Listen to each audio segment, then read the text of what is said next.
Hello বন্ধুরা, আজ আমি আপনাদের দেখাবো প্লাস্টিক পাইপ দিয়ে কিভাবে বাঁশি তৈরি করা হয়। তো ভিডিওটি ভালো লাগলে লাইক কমেন্ট শেয়ার করবেন। দেখুন,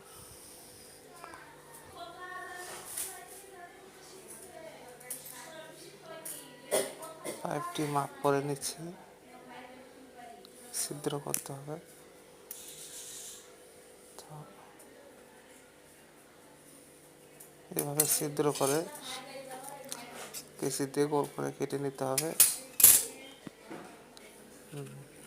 সিরিজ কাগজ দিয়ে গোল করে ঘষে নিতে হবে জিনিসটাকে। তারপরে দেখুন, বাঁশিটি আমার প্রায় তৈরির দিকে। সুন্দর করে টেপ মেরে দিতে হবে দুই সাইডে। এই দেখেন, আমাদের বাঁশিটি তৈরি হয়ে গেছে।